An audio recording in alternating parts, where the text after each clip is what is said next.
Good afternoon. My name is Amia Banks, the Executive Symposium Editor of the WMU Cooley Law Review, and it is my privilege and pleasure on behalf of the Law Review to welcome you all here today.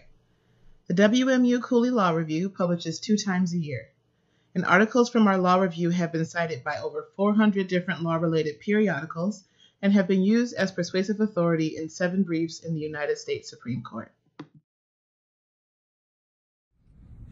In addition to publications, the WMU Cooley Law Review has a long tradition of hosting symposia and bringing together well-respected and diverse speakers around a variety of timely and thought-provoking legal topics. The annual symposium provides an environment for intellectual engagement and an opportunity to wrestle with pressing legal issues. We are delighted to have you all here with us today to participate and share in our annual symposium, The Changing Face of Title IX, An Eye to Gender Discrimination. We are honored to have Charyn Hain, Lawless, and Truszkowski on our panel today. Charyn Hain's practice includes representation of school districts and institutes of higher education. As a prior Associate General Counsel at a Big Ten university and counsel for a multi-state K-12 policy company, Ms. Hain has developed insight and experience not only in legal aspects of education, but also the practical aspects and the needs of her clients. Lawless has represented colleges and universities for over 30 years in student and employee matters under Title IX, including OCR program compliance reviews, investigations, policy and due process procedure development, and specific complaints. Truszkowski is one of our own. She's a WMU Cooley graduate who also served as an associate professor emeritus who practices in the area of Title IX law and serves as a lead counsel in cutting-edge federal court litigation. She is also a requested speaker and media commentator on Title IX litigation, often consulting Title IX attorneys on national cases. The Washington Post, New York Times, and CNN are a few of the media outlets who she has provided guidance to on the legal intricacies of Title IX. We will begin with presentations from each of our distinguished panelists, followed by a Q&A session, moderated by our former Executive Symposium Editor, Matt Miller. He's a WMU Cooley graduate and currently is the Title IX Coordinator and Risk Manager for Davenport University. There are slips on each table. If you have questions during the presentations, feel free to jot those down. We'll collect them and Matt will begin the Q&A session. I think I'll turn it now to Ms. Charyn Hain. Thank you all again for coming. Try to do the PowerPoint correctly. Okay.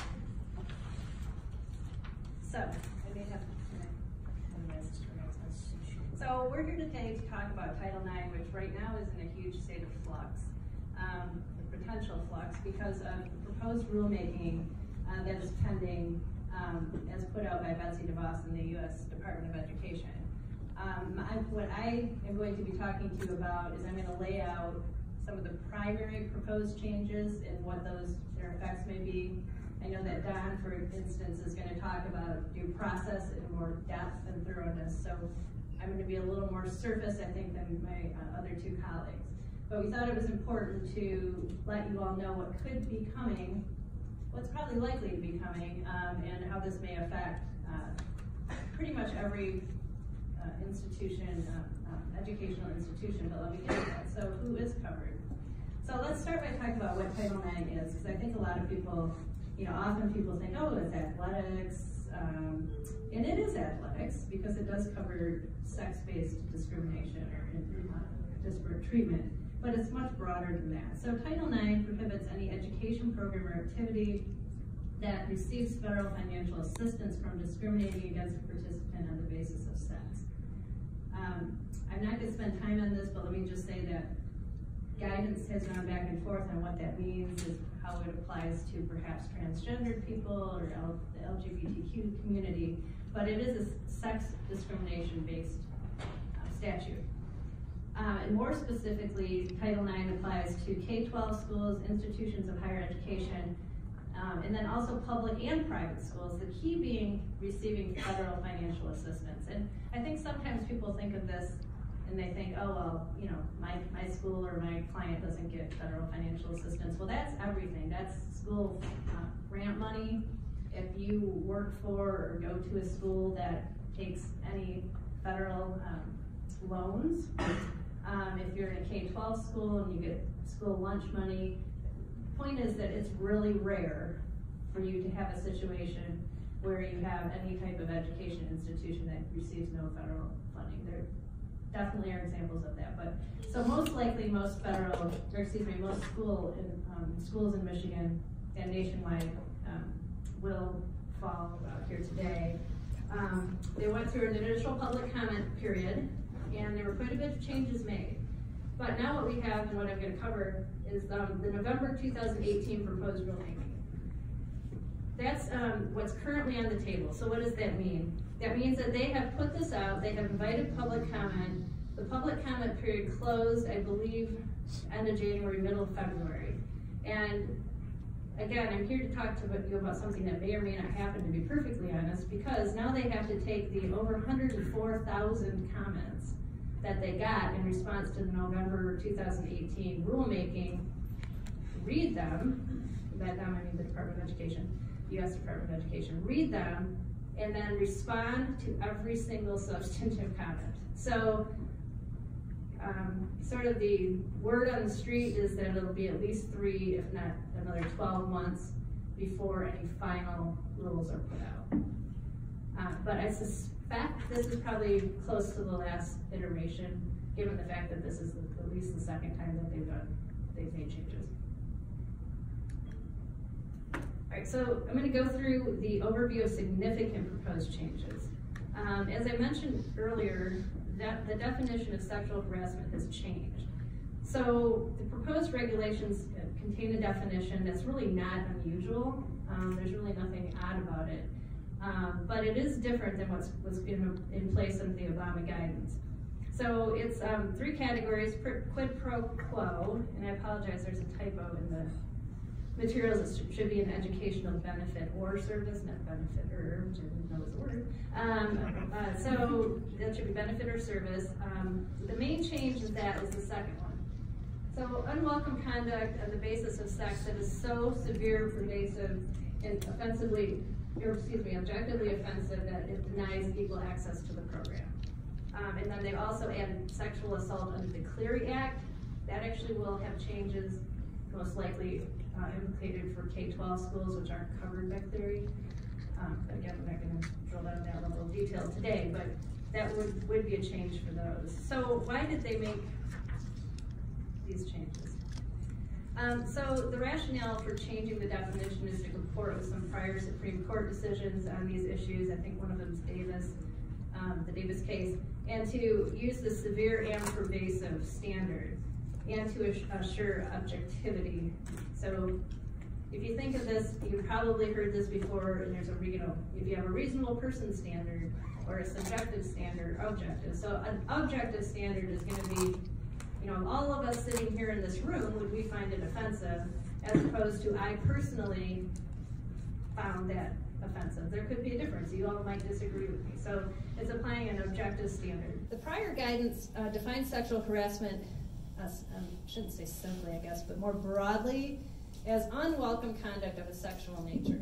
So if you can compare and contrast severe, pervasive, and objectively offensive to unwelcome conduct of a sexual nature, I think you can probably pretty easily see that that's a much different standard.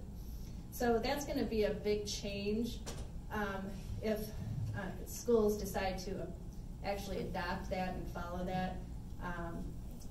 And going forward, because I think that will call out potentially, and I suspect Karen might cover this later, some cases that currently would be required to be addressed under Title IX. So, changes to a school's obligation to address complaints. When do you have to address a complaint? Another change that they've made in addition to the standard and the vetting and whether this actually falls under Title IX, as I was just talking about, is that the school must now have actual knowledge of sexual harassment, which is different than the prior standard, which is knows or reasonably should have known. So now it's actual knowledge. And they've limited, or proposing to limit, I should say, who is a required reporter, or who a recipient of a reporting would be for purposes of holding a school liable for not following up on a complaint. So they defined it in the proposed rulemaking as an official with authority to take corrective action. That's going to vary by institution, but it is much narrower than its current than it was being enforced under the Dear Colleague letter and prior guidance. A couple other points there, though. This will always include, you still have to have a Title IX coordinator. That person will obviously always be an official authorized to take action. But it's definitely less encompassing than the current guidance, or the guidance that was pulled. One thing to keep in mind, though, so for example, let me tie it into what I'm going to say next, which is, so for example, I would guess that if this rulemaking is adopted, that the U.S. Department of Education Office of Civil Rights will be unlikely to find that a report to your professor triggers the need to do a Title IX investigation, whereas currently I think it would. So for example, if you as a student had your favorite professor and went in and said, hey, this happened to me, I'm struggling with it, that person, I'm guessing, would not be considered somebody who could impose liability on the institution going forward if they didn't report it higher up. K-12 schools, though, are different because if a student tells a teacher that he or she has been subject to any inappropriate conduct, that teacher is somebody who will be required to report it up the chain and take additional action. So where is this coverage going to happen? So I think this is a pretty major proposed change dealing with Title IX. So let me contextualize this a little bit. So a lot of what I will, almost more than in school, a lot of what I run into with clients is them calling and saying, at the senior party, well, let's change that because that could be school sponsored. You know, so-and-so's parents were out of town last weekend and they threw a party. And now one of these students who attended that party is accusing another student of having inappropriately touched, maybe even raped, done something to that student that would fall within Title IX, sexual harassment, sexual assault. And we struggle with this, right? Because it's not anything that happened at school. It's not anything that even happened at a school-sponsored event. But under the prior guidance and regulations and how the DOE was enforcing this, I would, generally speaking, advise a client that they came to you with this and brought it up, and they tell you it's affecting their behavior at school and their ability to access your programs, you need to treat it like it happened in the gymnasium. Now, though, the current limitations, or the proposed regulations, appear to be limiting that. So it says the conduct must occur within the school's own program or activity. So geography, though, is not necessarily the determining factor, because they're looking at whether the school exercised oversight, supervision, or was able to discipline. Did they fund it? Did they sponsor it? Did they promote the event? Like I started off by saying senior party, right? Well, that could have been supported or sponsored or promoted by the school or the boosters, so that might be different than party at somebody's parents' house because they're out of town for the weekend. But this could be a pretty significant change going forward if they enact it, just given what happens both in high schools and colleges where you have a lot of people living off campus. Also, they limited the scope to actions occurring in the United States, so study abroad programs apparently are no longer, if this rulemaking goes into effect, would no longer be under the umbrella of Title IX. So how are we supposed to address this as a school or college, university? A primary change here that I think is beneficial representing colleges, universities, and K-12 schools is that there's now there's a safe harbor. So if the school acts in a way that is reasonable, if they take the claim, if they do what they're supposed to do, give it a good faith try, they pretty much are going to have, at least that's what they're trying to impose, pretty much at most an immunity. But the converse is that if they act deliberately indifferently, then they don't. So deliberately indifferent is defined as conduct that responding in a way that's clearly unreasonable in light of the known circumstances. I have no idea how they're going to really enforce this, but let me give you my thoughts and some examples of this. You could be clearly unreasonable in light of the circumstances if you have a student who comes to you and says, I was touched inappropriately in the locker rooms in school the other day, and now this person and his or her friends are harassing me, that type of thing. And you say, oh, okay, well, we're going to call the police and we'll get back to you, once the police have concluded their investigation. That probably is still going to be considered to be an unreasonable approach, and they're probably going to still consider that you need to run these parallel with any police investigations. But if you did run it parallel and the person just didn't like your outcome, I think that this is intended to provide a safe harbor to the schools, protection if they're sued under Title IX by the complainant or the respondent. They've indicated, and this does make sense to me, but that they've imposed this to give schools greater discretion in how they respond, including flexibility of disciplinary outcomes. So OCR really hasn't ever technically been able to say your discipline was wrong, but sometimes they kind of implicitly weigh in on that by finding that you didn't follow a process correctly. So this is supposed to give schools, colleges, universities greater discretion to look at each factor and not feel so constrained by the guidance. I'll kind of go through these pretty quickly, but every school must have a Title IX coordinator. The big change, though, is you don't have to activate the grievance process now until a formal complaint is filed. So a formal complaint has to be investigated if it falls within the school programs or activities. But if there's no formal complaint, which I believe has been defined as a written complaint by either the complainant or the Title IX coordinator, but if there's no formal complaint, the school has other options, but you don't have to run your full grievance procedure.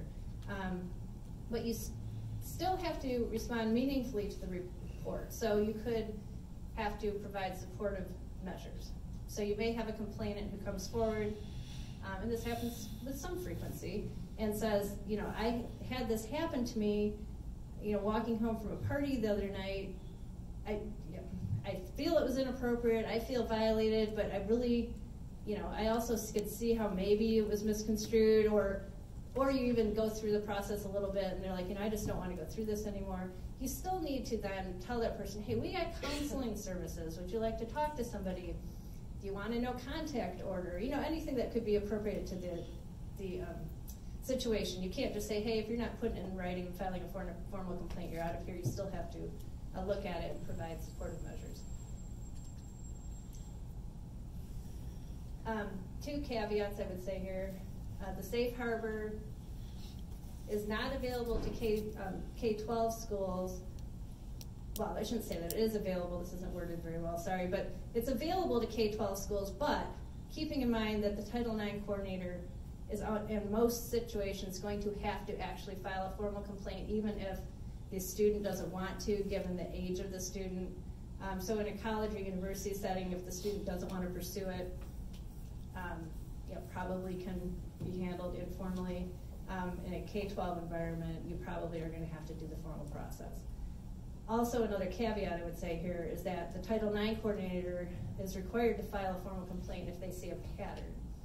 I think that would be pretty obvious, right? I mean, let's say you had 3 students come in and complain of similar behavior by an individual or group of individuals, maybe a fraternity or sorority or something like that.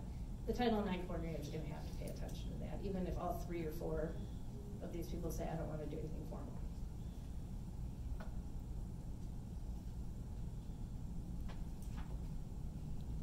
One of the things I think people have complained of about that, or raised an issue with about that, is it's because they're backing off on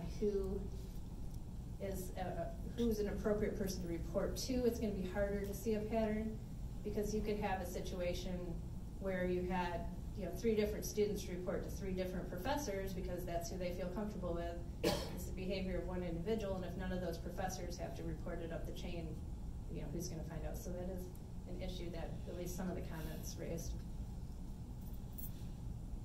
like I mentioned, Don's going to really cover due process, so I won't spend a lot of time on this, but it really has become more of a quasi-judicial requirement on grievance proceedings.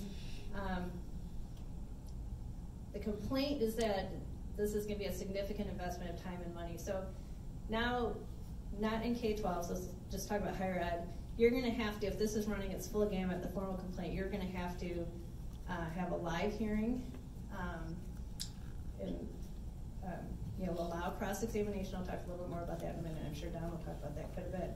And so it's going to be a pretty significant investment of resources. The flip side, though, which I didn't put in the slide, but that I think is the flip side of this complaint is that the victims, the argument is they may be prevented from coming forward because of these cross-examination requirements and these more stringent quasi-judicial-like implications. What the administration has said is the primary takeaway from these changes is to try to level the playing field. And you'll see this as I walk through the next few slides, which is to give the respondents more rights, to give the universities and K-12s more obligations to deal with the respondents, including presumption of innocence, that type of thing. So, to go through those quickly, for example only, you have to have a presumption of innocence for the respondents throughout their grievance process. That would be in the rulemaking, so it would be a regulation if it goes through. You have to have training for persons involved in the process. I would say this is really required in best practices now anyway, but it's more formal. Provide written notice to all parties containing sufficient detail. So a lot of times what we see now is, well, when I get complaints passed through me from people like Charyn, well, on the one side, or people, the respondent's attorney on the other side, was just, hey, we didn't have access to this person, or you didn't give me that report until 5 minutes before the hearing. This is going to have more detailed requirements on notice and what needs to be provided. Same with equal access to all the evidence. Currently, you could withhold evidence from the respondent. And equal opportunity with both parties through witnesses and advisors. For colleges and universities, the determination must be made after a live hearing with cross-examination, and this you should add in here, so please make sure you make note of this, which is cross-examination of the complainant through a third party. So I believe the rulemaking doesn't allow the respondent to directly cross-examine, but he or she could have an advisor or an attorney represent them and do the cross-examination. A hearing is optional for K-12 schools, but no cross-examination. But you can submit written questions. And a written determination has to be sent to both parties. So let's talk about that just a minute, because currently you certainly need to give notification, but there were different levels of what could be told to the respondent and the complainant. And this is saying that both parties get written notification of the full outcome. And then another critical thing from a standpoint of process and I would say dedication of resources, excuse me, is that the determination has to be made by someone other than the Title IX coordinator and the investigator. So we're already talking at least 3 people here. A lot of people have hearing panels. So you're talking multiple people, smaller, especially K-12 schools might struggle with this because they just don't have that many staff. An appeal is not required, but if one is allowed under your institution's policies and practices, then you have to offer it to both the complainant and the respondent. Okay. Additional requirements, currently you're required to use a preponderance of evidence standard, which just means 50.0001% and you win. Excuse me. Now there's the option to use a clear and convincing evidence standard, but that option is limited because you can't use it just for Title IX. You have to then use clear and convincing for your other policies and procedures for employees and students. I would guess a lot of people, if they're using preponderance across the board, aren't going to want to make that change because that's a higher standard, the clear and convincing. Big change, in my opinion, which I think is good, is that schools may facilitate informal resolution as long as the process is voluntary. At the very beginning, I mentioned that under the prior guidance, you were not allowed to do a voluntary mediation in a sexual assault case no matter what. So even if both parties wanted it, no, you can. There's record creation and maintenance requirements, which is good. Most institutions should have those anyway. And institutions can have stricter policies and procedures that are required by the rulemaking. This is the minimum standard, they can't go below. So just final thoughts before I turn it over to Don. You know, these are just highlights. There are more changes. I just covered what I personally think are the most substantial changes that might be coming that will have some of the greatest effects on how these issues are handled. But again, these are still in the rulemaking stage. They haven't been implemented. And it could be, remember I said 3 to 12 months. Karen was kind enough to tell me that she heard from somebody, I think a New York Times reporter who had heard from the Department of Education that it's probably close to the 12-month. So we could be talking about this again next year and not really know. But some changes are going to come down the pipe at some point. And I don't know who here is works at an institution of higher education or K-12 or represents them versus, you know, law students who might be interested in going into that field. But these are really tricky issues, and I always advise my client, pick up the phone and call me the minute you have a question, instead of letting this travel on and then calling me 2 years from now when OCR is there saying we're coming in to do an audit or we're coming in to do an investigation. Can't promise I'll keep you out of trouble, but it's usually it's definitely the most cost-effective method to try to nip everything in the bud at the beginning, because these are very complicated matters. Thank you.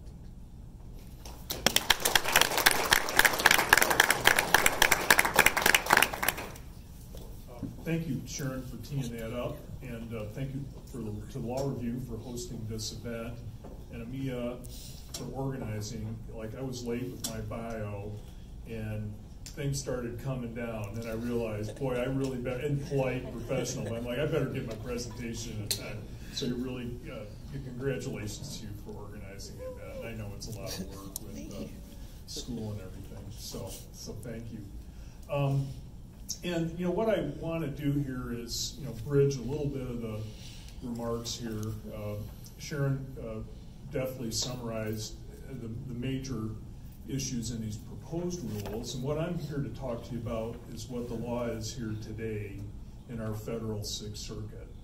And I'm going to be talking about cases that involve public universities, right? Because the due process I'm going to talk about is constitutional issues that don't apply to a private college or university. I'm going to talk about cases that involve sexual assault. And so I want to set that context. And then also to bridge between the discussion about the proposed rules, and I'm sorry for the law students here, we're going to talk about case law, Friday afternoon and everything, but we'll try to just keep it relevant.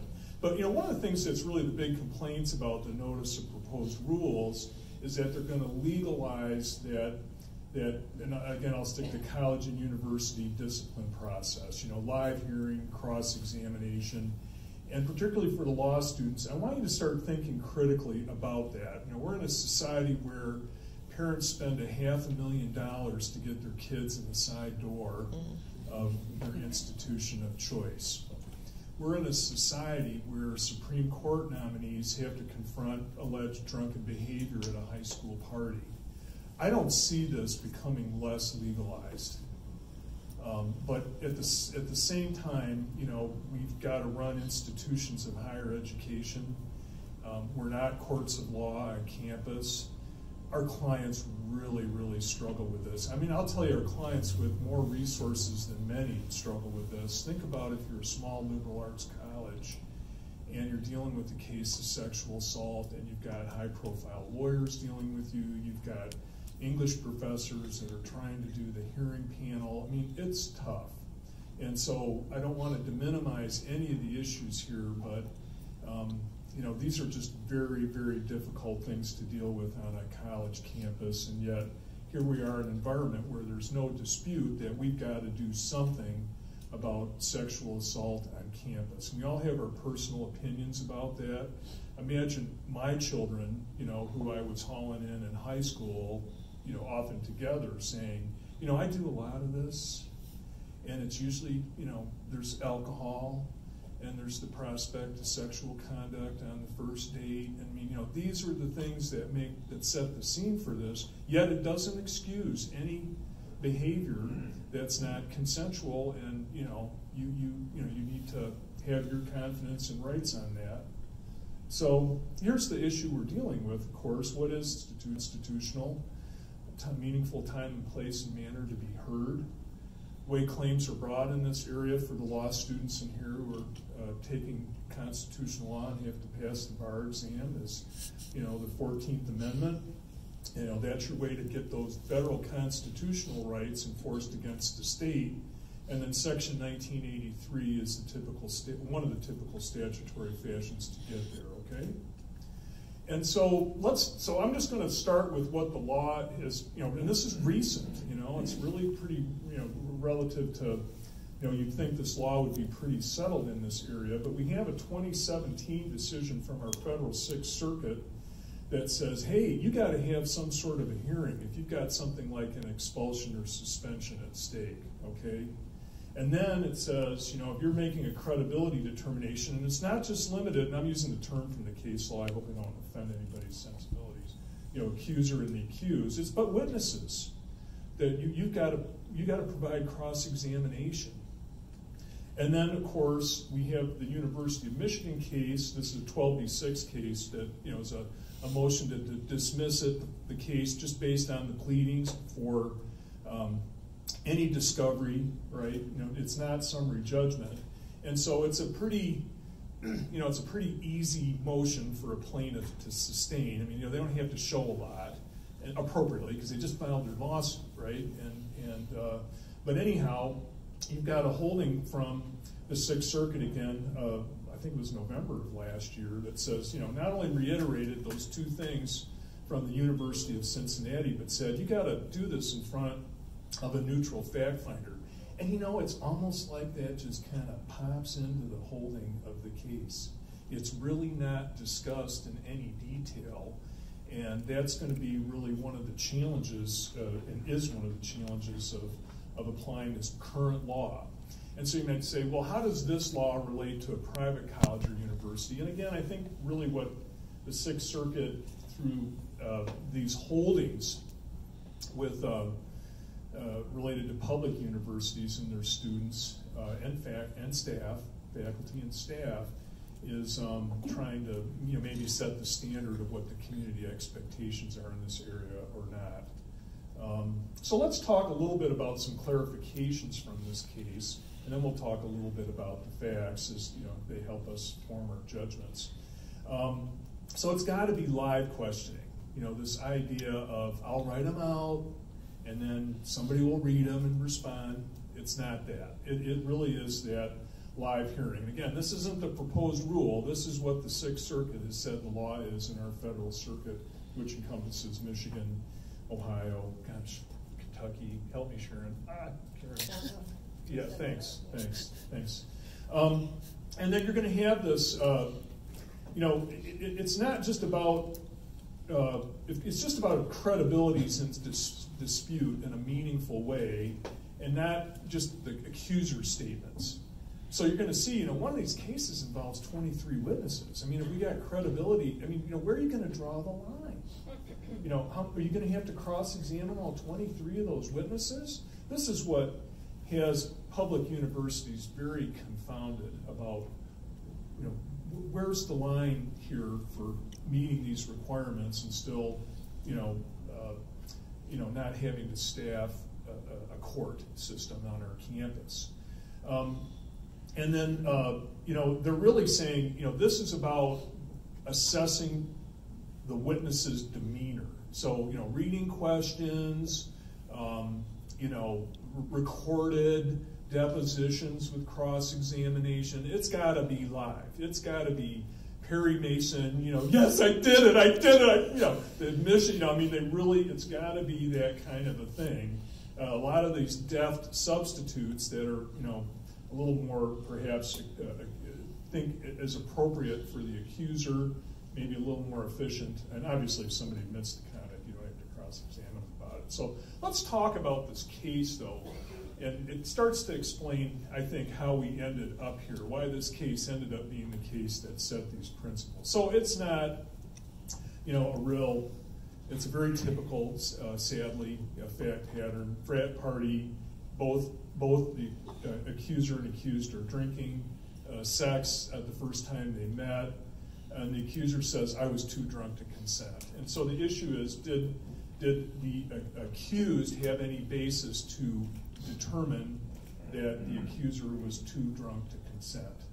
And that is often the issue that we deal with in the most difficult cases in this area of, you know, non-consensual sexual assault on campus. 3-month investigation, 23 witnesses in addition to the accuser and the accused. It goes right down gender lines. You know, no witnesses other to the immediate events, but, you know, statements made to colleagues, witnesses, you know, at the party before they went up into the bedroom and the like. And so you've got this investigator who says, this is a toss-up. I don't have anything to indicate one way or the other whether this is consensual or not, and so I'm not making a finding of sexual assault. And so then you have an appeals board that reverses. No evidentiary hearing, okay? And they say, you know, this evidence, and this is a term they used, in equipoise, you know, perfect balance. They're saying that the accuser's description of events and her witnesses are more credible. They hadn't heard the witnesses. And so they proceed to the sanction phase. This accused facing expulsion, he withdraws because he's 13 and a half credits shy of graduating. And here's kind of the ouch thing. The university provided hearings with cross-examination in all misconduct cases except those involving sexual assault. And so what I'm trying to tell you is this is how we get to these kind of holdings. You know, these kind of facts tend to get the attention of judges in a way that now creates a lot of confounding, you know, what do we really do on campus, you know, with these broad holdings, and a desire by our clients not to be engaged in protracted litigation to get further clarification, right? And then I do want to just take a minute to raise with you, this case also involved, in addition to the constitutional analysis, a Title IX analysis. It's called erroneous outcome. And to support that, you know, erroneous outcome in a discipline process, you got to hit these 2 points, okay? You know, there's some articulable doubt on accuracy, and there's, you know, some causal connection between the flawed outcome and gender bias. Remember now, this is a male plaintiff, right? Okay? And so here's what the court says. You know, I think he's got a claim, at least based on the pleadings now. Remember, this is 12b-6 to the law students that are here. And they said, first of all, you got this backdrop. It's very interesting to me, of, you know, the federal government, the U.S. Department of Education's Office of Civil Rights, was in the process of investigating the university at that time. And at that time, these were very broad-based investigation of many years of all incidents of sexual assault on campus. And in a school the scope of University of Michigan, this would be dozens, you know. And they just said this is a big backdrop. You know, they're on the verge of some enforcement. The appeals board credited exclusively the female testimony and then dismissed the accused fraternity brothers, but not acknowledging that a lot of the witnesses for the accuser were sorority sisters. And that, you know, they just relied on the cold record. So, you know, that's kind of the backdrop. And I think that's always so, you know, to me, very critical to analyzing these decisions that announce these broad findings of law. And then remember, when I had my slide up about the 3 rules, you know, that we have a hearing with cross-examination, live, neutral fact finder. The Cincinnati was the 2017 case, and here's the fact pattern in that one. 2 students, one of them a graduate student. I couldn't discern from the case whether the other student was graduate as well.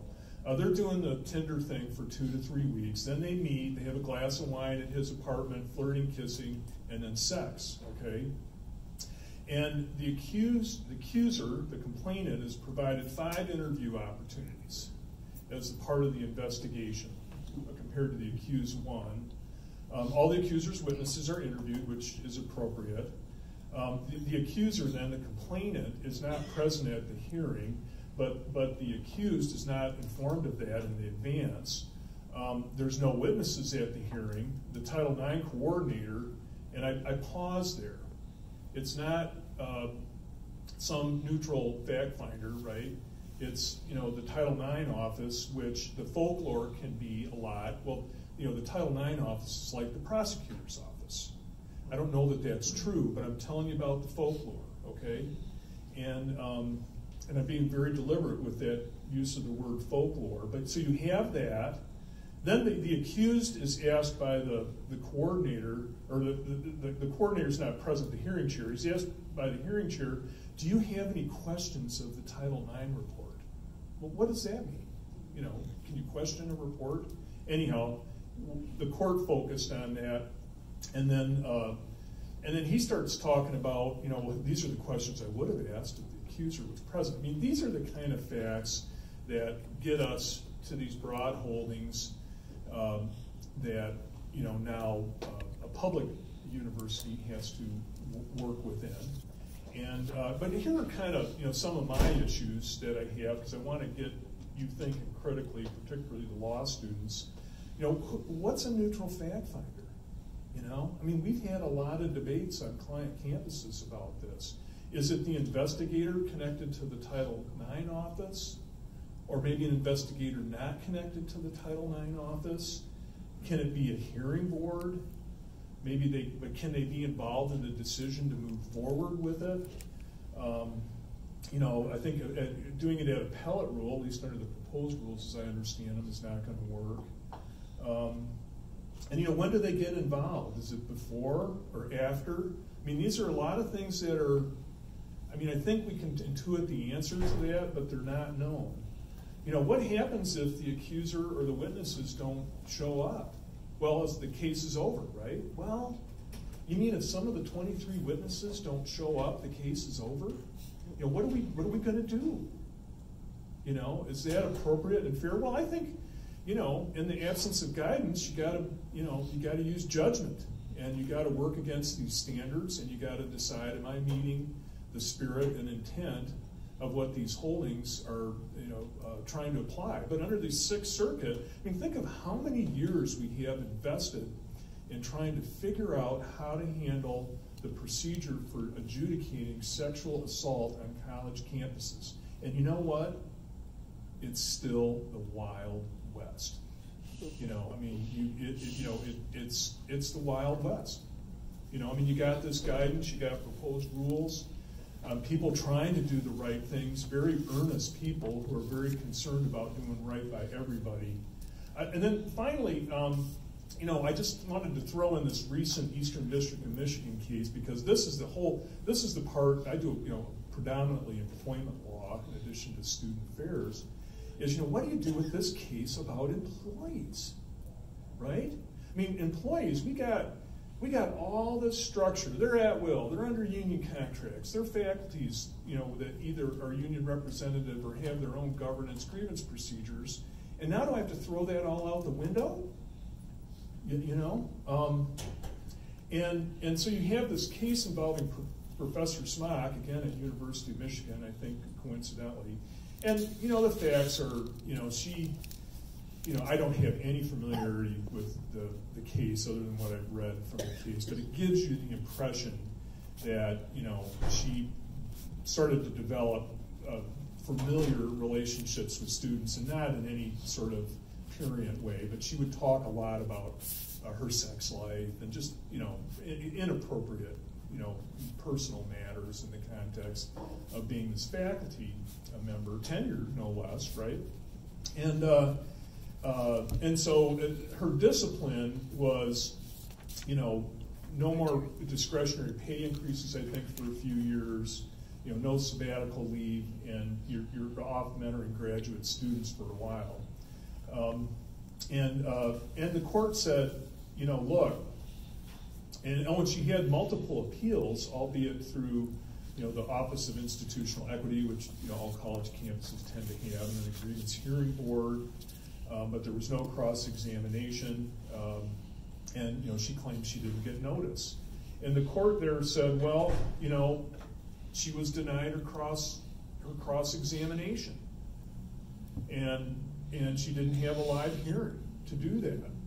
And what I'm thinking this case was probably not properly decided, because I don't know that some of these sanctions amount to the level of like expulsion or a suspension. But these are the kind of things that courts are going to have to work through. And in the meantime, college campuses have to figure out what they're doing. So that's how I'm kicking it off, kind of right on 20 minutes, I think. And Charyn, I'm going to turn it over to you.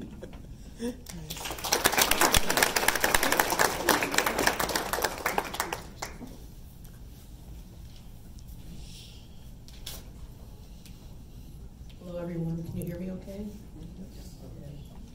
I don't have any slides. It's just me. And I'm not going to talk about case law or rules. I'm going to talk about why everybody in this room should care about what these two very esteemed individuals just told you all about. This is rules coming out of Washington, D.C., and hearings and all these things. What does that really mean to those of you that have, how many of you have kids in elementary school right now? Grandchildren, okay? What does that mean? How many of you have, well, I'm not going to ask if you have kids in college, because that'll age you, but, or out of college. But this is really important on a day-to-day basis, aside from all this stuff that's happening in Washington, okay? I have right now 25 active Title IX files. Out of that 25, just in the state of Michigan, and I have some in other states as well, in 16 different school districts, 13 different counties. And that's just me in one state. And when I say, and they all involve Title IX, and they're all pretty egregious cases, okay, pretty serious violations. So this is not, this is a pretty serious matter. Out of those cases, there are 25 students. My youngest is 5, all the way up to the age of 28. 3 of them are boys, 5 years old, in kindergarten. So this is not just a college, university issue. It affects our little ones as well, okay? So it's really important. I'm just gonna tell you about a case that I had where everything went wrong, and to give you an idea of why we need to pay attention to what's going on here, okay? We're gonna call this young lady, we'll call her Sally. Sally was 14 years old. She's a freshman in high school. Honor student, really smart, all the teachers loved her, the principal loved her, good kid, good family, all of that stuff. One day she's in the stairwell of her school, and another young man, who's about 14 years old as well, freshman, attempted to sexually assault her in the stairwell. He didn't complete the act, as we want to say, but he did forcefully attempt to assault her. This was all on video, by the way, captured on video, which we were not allowed to see for about 8 months, but that's another issue. She didn't report it, and here's why. She was afraid she was going to get in trouble, because in that school, everyone knew if you got caught, didn't matter if you were consensual or if it was consensual, you were going to get in trouble. So she didn't say anything. The next morning, the young man that assaulted her, he went and reported it himself because he was afraid that Sally's boyfriend was going to beat him up. The next thing she knows, the principal and the security guard come to her homeroom, take her out of class, ask her what happened, tell her to write a statement out. A few hours later, she's suspended from school for engaging in sexual activity on campus. They had the video. It was very clear there was nothing consensual about it. She's suspended. She's never told anything about her Title IX rights because They think that she doesn't have any. The school doesn't have a Title IX coordinator. Actually, they do. He just doesn't know that he's a Title IX coordinator because he's never been told. Okay? Nobody's trained on Title IX. Nobody knows how to handle a sexual assault victim, survivor, whatever vernacular you want to use. This young lady was suspended from school. Her parents are pretty befuddled by it. Why is our daughter being suspended? She's telling us that, this young boy attacked her. This is what the school told her parents. Your daughter can come back to school, but not until we put a plan in place to curb her behavior. Her behavior. The young man, he was suspended for a few days and then sent to another school. So how curb her behavior? I hope that all of you are as puzzled by that as I was. This young lady went to meet with a school counselor to put this plan in place to curb her behavior, and here's what the school counselor told her. I looked at that video. I didn't see that you consented, but what I didn't see is that you didn't say no, you didn't run away, and you didn't fight back. Sally looked at that counselor and said, what did you expect me to do, hit him? And the counselor's response was, no, you should have looked at him, and I don't mean to be graphic, but looked at his genital area and said, is that all you've got? That's the response that this 14-year-old child got from her school counselor after she was sexually assaulted in a stairwell and suspended. After I got involved, we discovered that in this school district, they had no Title IX policies. They had no Title IX, they had a coordinator, like I said. He didn't know he was the coordinator. No policies in place to handle sexual assault. What they did have in place was dated back to like the 1960s. And this young lady was suspended. And we had a heck of a time getting her back in school. She eventually went back for a very short period of time and couldn't deal with it anymore. And she left the school. Actually, they made her leave and go to a different school because they didn't want her there anymore. They thought she was too much of a disruption. She belonged to a club that met in that school after hours. She went to that club a few months later to meet with her friends. They escorted her off the property and wanted to have her arrested. So, now, that's a pretty dramatic story. And all my cases are not that dramatic, but that could happen to any of our children, any of our grandchildren. And I will tell you, I'm not going to tell you what school district that is, but it's not very far from here. And it could happen to anybody. Now, since that has happened, thankfully that school district has taken some very proactive steps. And if there's anything positive that came out of that case, they have really worked hard to get a Title IX program in their school. So why is all this important? Students are entitled under Title IX to counseling and academic accommodations, and they're entitled to not have to be around the person that attacked them or hurt them in school. And they are entitled to be advised of all those rights when something happens to them. At a minimum, somebody needs to tell them. And they also have the right to know who they need to go to talk to. The school has to tell students, here's who you go to talk to. Put it on their website, put it in the hallway. So all of those things need to be in place. And that's why we need to really pay attention, because it's not happening enough. It's getting better with the help of my esteemed colleagues here and people like me. It's getting better, but we have a long, long way to go. So that's why Title IX is so important. Now, as far as the rules and the rule changing, some of the rules I think changes are good. Some of them I take issue with. I will tell you this, the one rule, the change about schools not being responsible for things that happen off campus or outside of a school activity, that would take away 75% of my cases, my students' claims.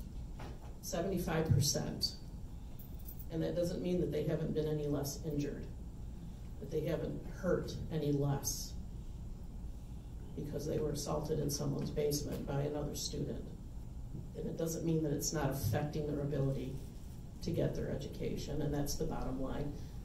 Did this sexual activity, the sexual harassment and rape, possibly, is it affecting their ability to get an education? So, is that my 20 minutes? I don't know. No, that was only 10 minutes. I think I'm talking faster than I thought. Yeah, let's start with questions. Okay. If that works for you, Karen. Sure. So you want me to ask you a question now? Okay. So, I mean, you know, one of the things that I hear about the proposed rules, Karen and Charyn, is, you know, schools are, you know, what you have is the tightening up of the standard of what Title IX, you know, these rules cover. And then a lot of schools are saying, but we want to be able to apply our expectations of student behavior in a way that's broader than your tightened up definition of Title IX misconduct, which is now getting into, you know, assault, severe and pervasive. I don't know if you had any thought or discussion about that. Well, I definitely think that the new definition of what Title IX covers is going to make it more difficult for students to make claims. It's a higher bar. And I'll give you an example. I have a case in a kindergarten class where boys are inappropriately touching each other. Now, is that pervasive in whatever the language is? Severe and pervasive? Not necessarily. The little kindergarten boys maybe, and they're being kindergarten boys, but under the standard now, you know, it does fall under the standard, but the new standard, I don't know that it would. So I do take issue with. I think that's going to make it harder for people with genuine issues, claims to bring a valid complaint. And I believe that the proposed rulemaking does address the fact that you can have a either stricter or less stringent, whichever way you want to approach it. It just needs to be the minimum. And I haven't thought this through completely, but if I have to redraft some of the K-12 policies for my clients, I will probably offer them options. So here's your option to have severe and pervasive, you know, whatever. Do you want that, or do you want to stick with what the Obama era requirement was? And, you know, I have a feeling, just based on talking to them, that a lot of them might keep the the lower standard, if that's the way to put it, meaning that would let more claims come in. But I think that's just my thought on how I will approach it with my clients, is to give them options.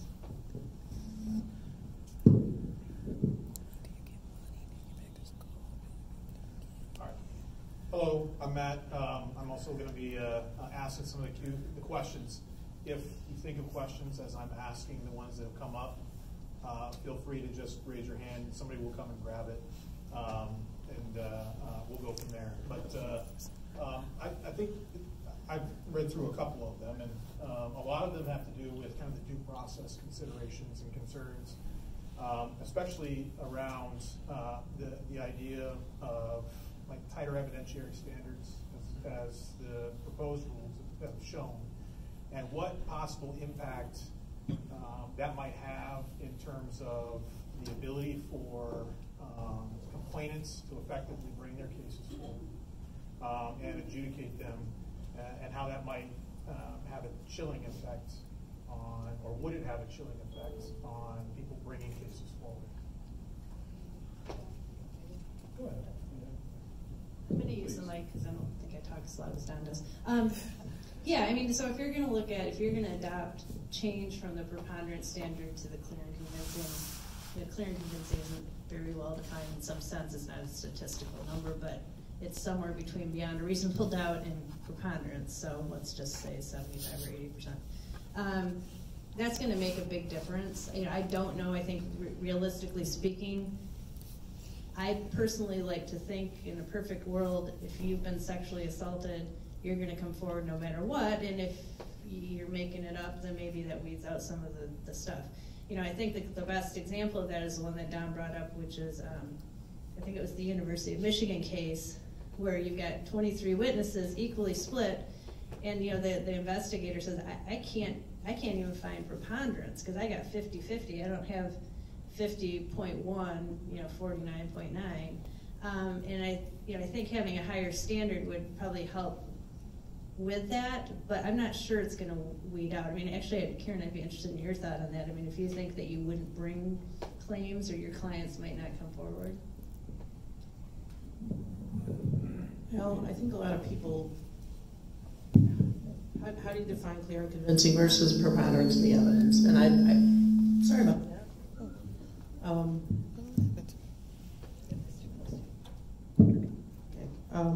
It would not stop me from bringing a claim, but I think it certainly does raise the bar a little bit. But I don't think it would stop complainants.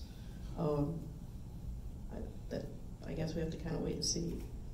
I think, what isn't the idea under the rule that the accused would never cross-examine the accuser? And so you've got, but I do think you've got this practical issue of, now a complainant or accuser is, if they go forward, they know they're going to be cross-examined in some fashion. That's going to be chilling, I would think, for a lot of people who are making an internal complaint about a sexual assault, particularly.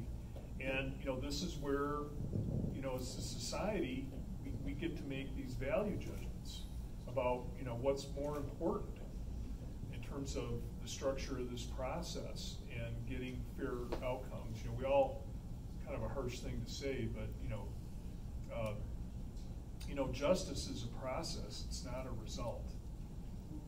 And so what is the process that we want to stand behind to make sure that justice is served on these college campuses, given their resources and what we have to deal with? Yeah, Don, to a point that you raised, this idea of cross-examination between the complainant and the respondent, which even under the proposed rules won't be in place, except that it will. So it allows the advisor to conduct that cross-examination. If that goes into effect, and we don't know if it will, I can see where that could raise some interesting concerns associated with an advisor being legal counsel, who in most people's processes, especially in higher ed, is not allowed to speak throughout a process, but now suddenly is allowed to speak when it comes to a cross-examination, which would be a pretty pivotal portion of any kind of hearing process. Do you see any kind of pitfalls that might be at play there, or how that? Well, I think you got to remember that I don't know that these court decisions or the rules require that the advisor be allowed to be a lawyer. I mean, there's, it doesn't have to be. If it is, you're just back to. Maybe I got just one thing to say. It's just that value judgment about how we make decisions about what we value more in our processes, and in an attempt, you could just tell from the volume of litigation by the accused and the suspicion which courts were looking at, some of the internal decision-making processes, that we were going to see this pendulum swing the other way, and here it went. And and the one thing that's to me very notable are these Sixth Circuit decisions, because you can talk a lot about what the rules should be, but until the precedent changes, that's the law. And one thing on cross-examination that's probably worth noting is that Rape Shield, they are in place. So I mean, you can cross-examine, but you can't accept in exceptional circumstances going into prior sexual history of the person, the accuser. So a question that I think has implications both now under current processes and then proposed processes as well. How do you train neutral fact finders when, given the day and age that we are in, with kind of that massive cultural and gender divide, and ensure that unbiased approach to how are we deciding cases?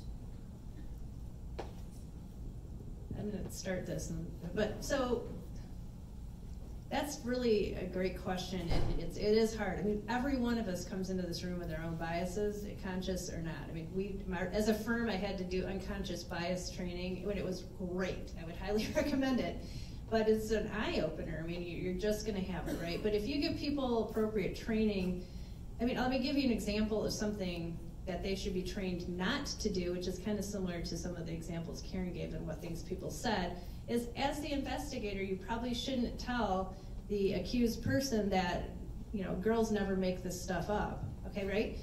That you just told this person, I don't believe you, I believe her.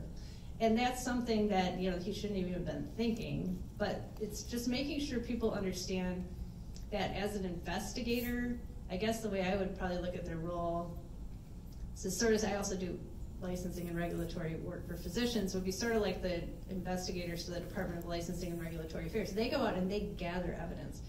They don't make judgments. So if you're talking just an investigator, Matt, that's the way they need to be trained, which is you go out, you talk to who you think you need to talk to, you look at what documents, video, whatever you need to look at, you put it all in a report, and then you pass it along to the fact finder.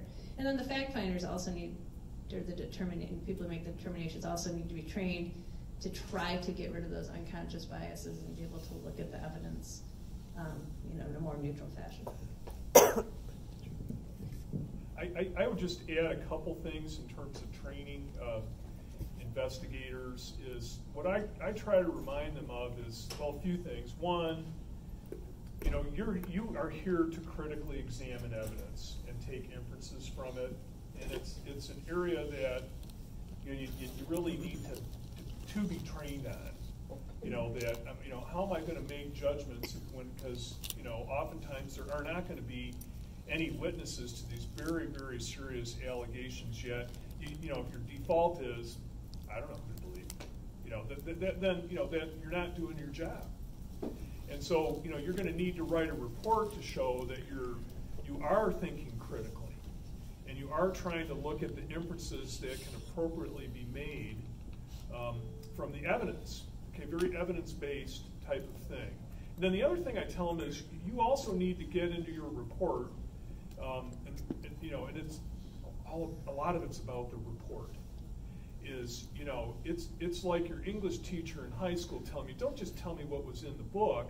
I mean, if all your report is a summary of what all the witnesses said, and then you say, therefore I'm concluding this, that's a fail. Your reader's got to be able, hopefully short. I always tell clients, you want a 10-page letter, it's this. You want a 5-page letter, it's twice as much. I mean, you've got to distill it down so that reader can look at your report and understand your thought process, your critical thinking, what you're concluding, and why. And then I tell them, if you do that well, and 6 months from now it comes out that you just got it flat wrong. Evidence came forward that proved that you just missed the whole thing. In a way, it still should be respected because you made a reasonable judgment after a reasonable investigation, and so you should feel a little empowered by that and not so intimidated by the process. And then the third thing I tell them is, get the upstream review.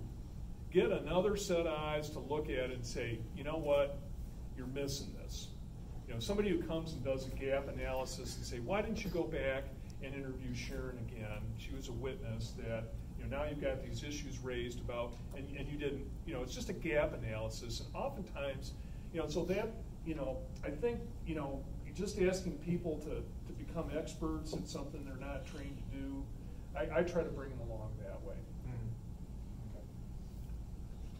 So a couple of questions we've got concerning this idea of the new process or the new proposed rules, kind of separating, making a distinction between on-campus and off-campus behavior, and now setting kind of a geography element to what is it that we're adjudicating. Do you see that this would have an impact, this off-campus designation, that an impact in terms of issues that are arising out of online behavior or cyberbullying? And if so, what?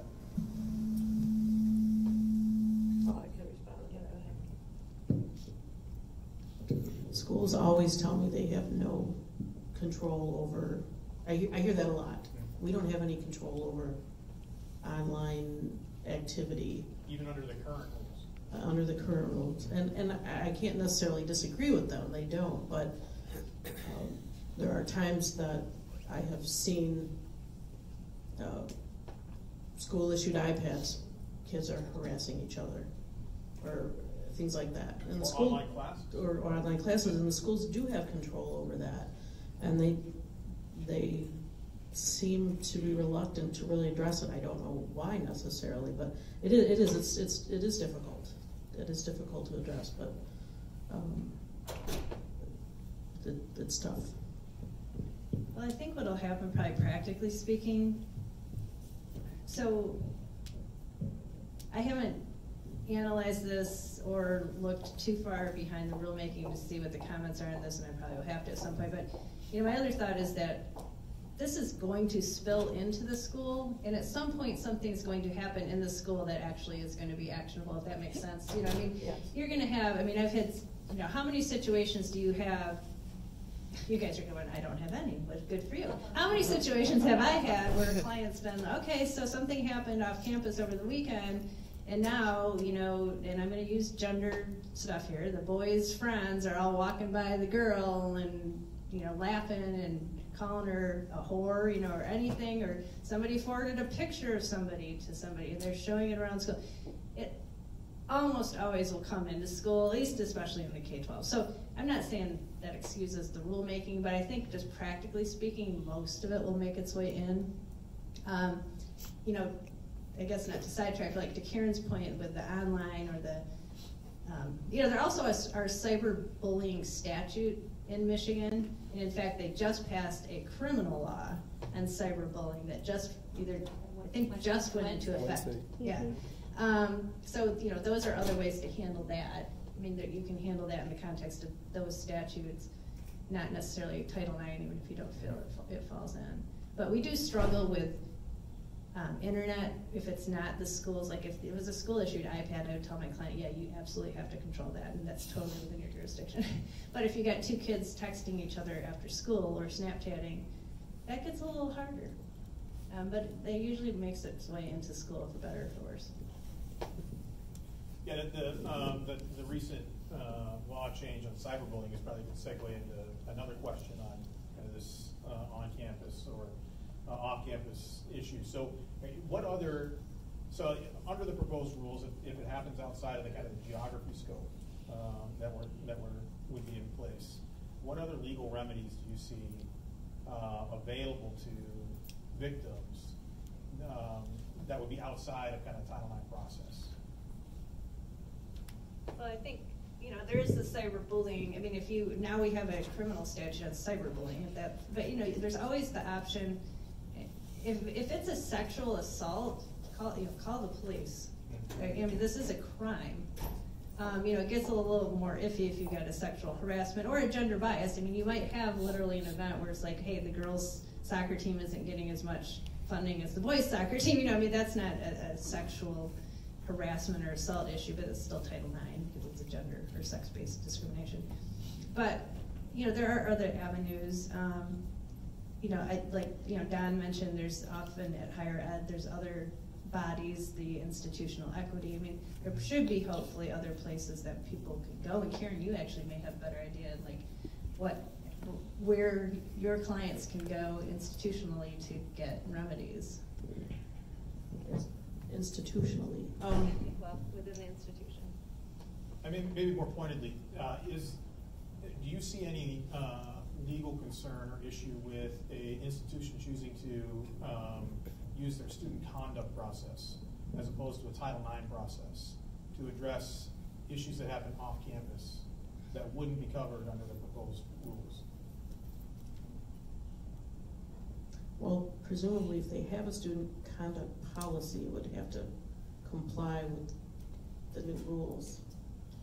I guess I don't really understand. A lot of institutions have separate student conduct processes outside of Title IX processes. Yes, okay. That could also potentially cover behavior that happens off of the campus. Oh, okay. But Don, maybe you can.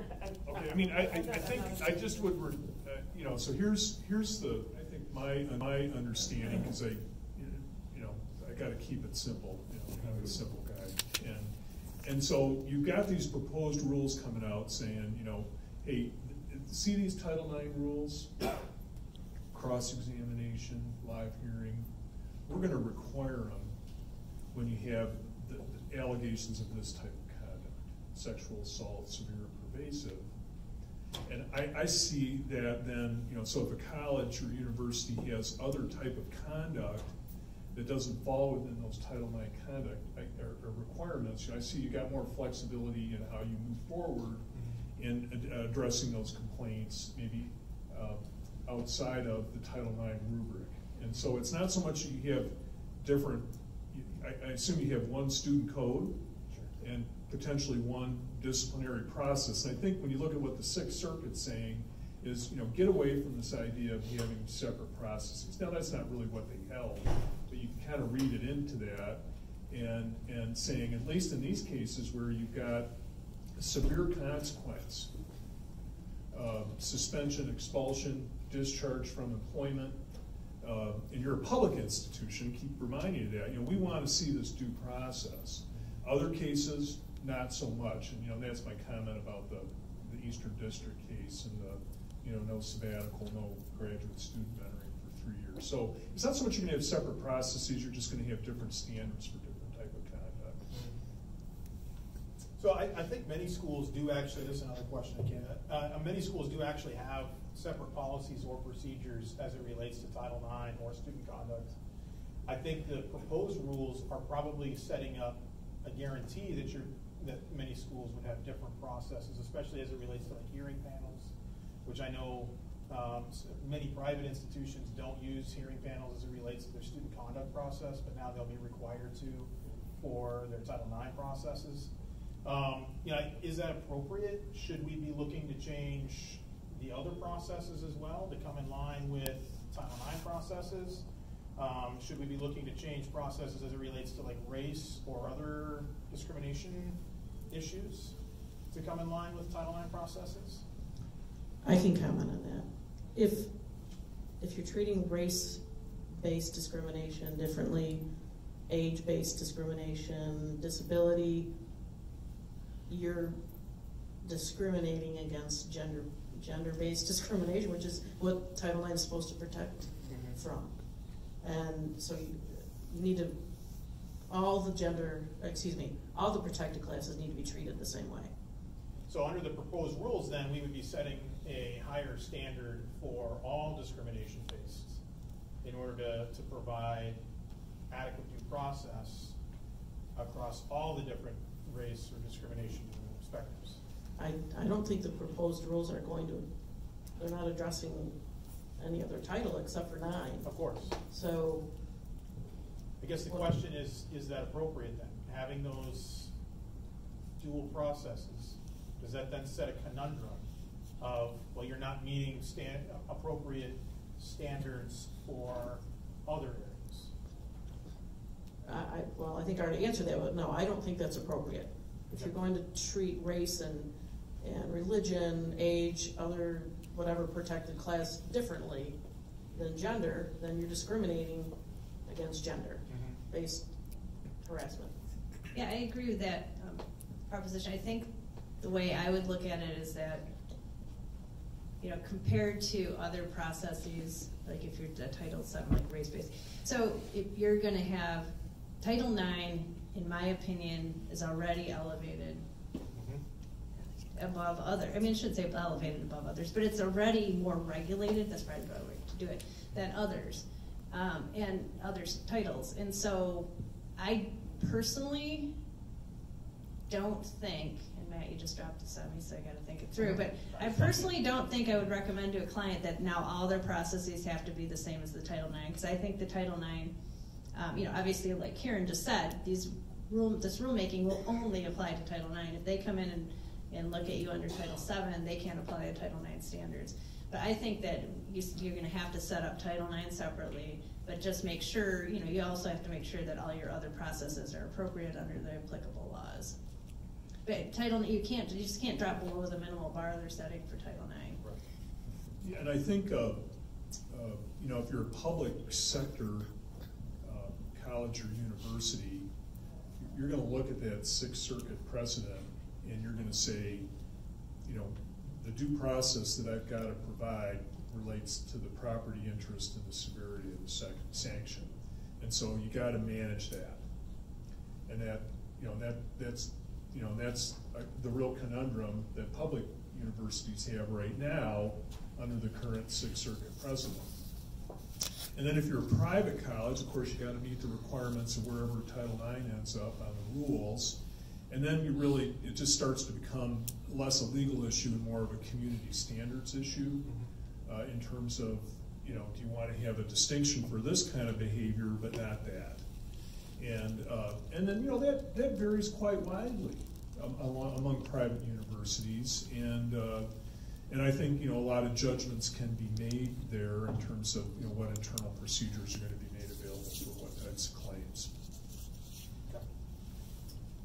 So this is a question that, and we're only going to have time for a couple more questions, but this is a question probably more for you, Don, and it's specifically related to Dovey, U of M, or BOM.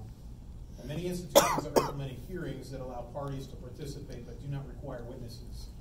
In some cases, don't allow witnesses participation. Is this a good faith implementation of the whole? Well, I mean, I think a lot of this is to be determined, but the BOM case, the Doe against Michigan case I had up there, you know, they were pretty clear that the right to a live hearing and cross-examination extends beyond the accuser and accused. And so I honestly, Matt, I don't know where that line's going to get drawn. And I think it's just an opportunity to make reasonable judgments. You know, I talked about documenting your reasonable basis for how you're making decisions about how much cross-examination you allow.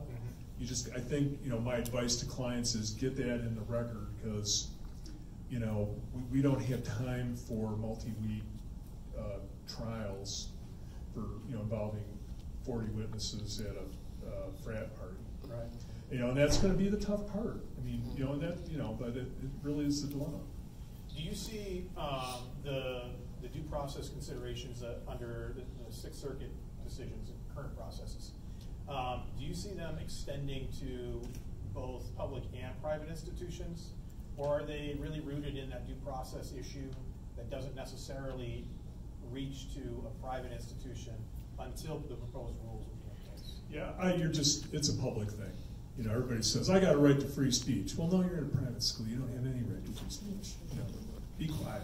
Well, no. Most of our clients, you know, they are appropriately, and I mean, they're very aspirational. You're a private university. You've got academic freedom by policy. But most of your claims in a private college outside of the civil rights laws, the civil remedies you have under the civil rights laws, you know, they're going to be based on almost like a contract type claim. What is the university committed to? And so I always, you know, particularly with our smaller private institutions of higher ed, you know, I always tell them, you're really aspirational here, but are you really going to do it? Because, you know, you don't want to commit to a certain process and then you're like, oh, geez, you know, am I really going to do all this? And that's where I think a lot of private institutions do get tripped up.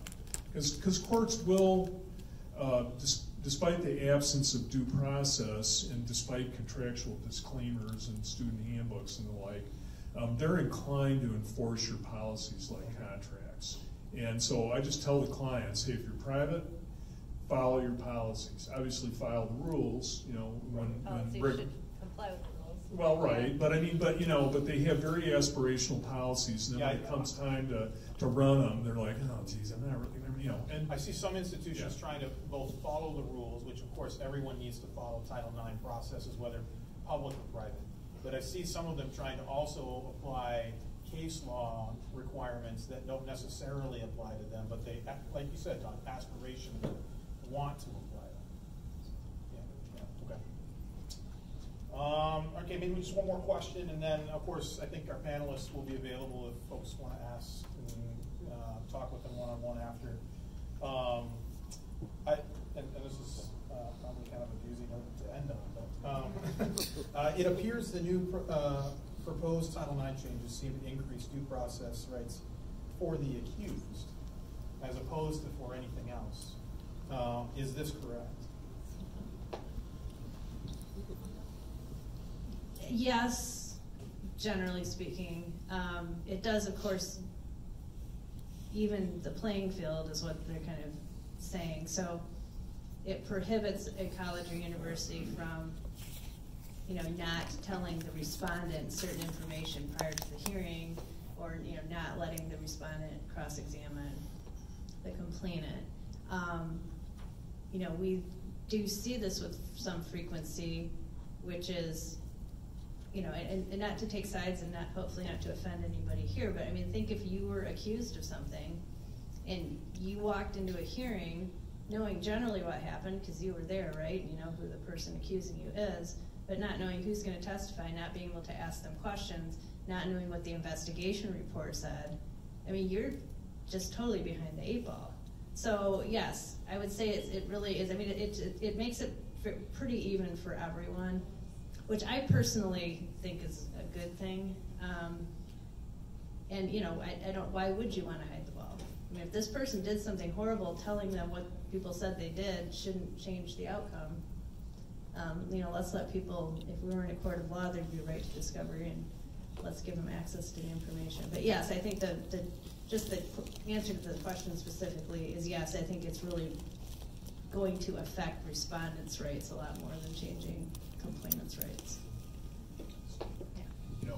What I know from experience is that women and men are very reluctant to report sexual assault because it ends up being a very life-changing thing for them, and then again, to be accused of it, and to your points, I mean, that's why the value judgments that we make in as a society about how we handle due process are so important, and there's just no easy answer. Any thoughts there, Karen? Well, I'll probably surprise you by saying that I agree with you. I would never want to see a male student or female student lose their opportunity to go to school, and I support due process across the board 100%. And yes, I agree too that this is going to, I think, support respondents more than it supports complainants, but as long as it's an even playing field for both sides, then I do support it 100%. And it also avoids appeals.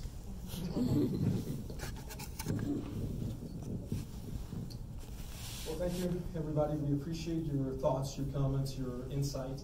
I think it's been a very informational session for all of us. As we sit here, I think we can speak that we have learned quite a bit about what Title IX represents and the rights and responsibilities, really, of the higher education institutions.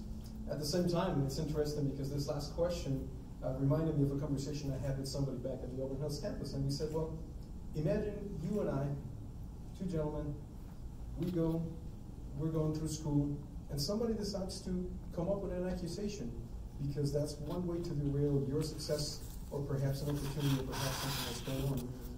Without some of the implementations and the proposals that are being made, perhaps we would have not much recourse to be able to defend or to even do anything against that proceeding.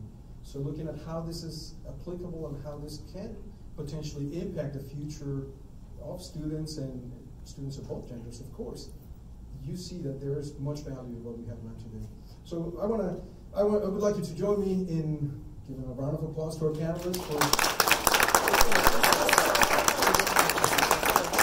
taking a little bit of time and an opportunity out of their Friday afternoon to come and share with us. At the same time, let's also recognize the Symposium team, Executive Symposium Editor, Leah Banks.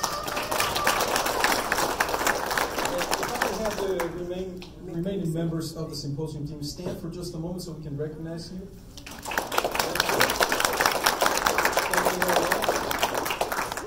Matt, we want to say thank you as well.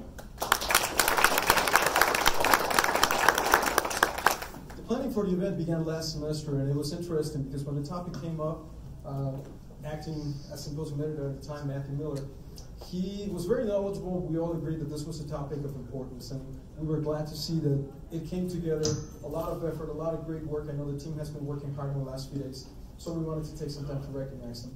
But also, our panelists, we wanted to say thank you. And as a token of our appreciation, we have a few things that we would like to present to you.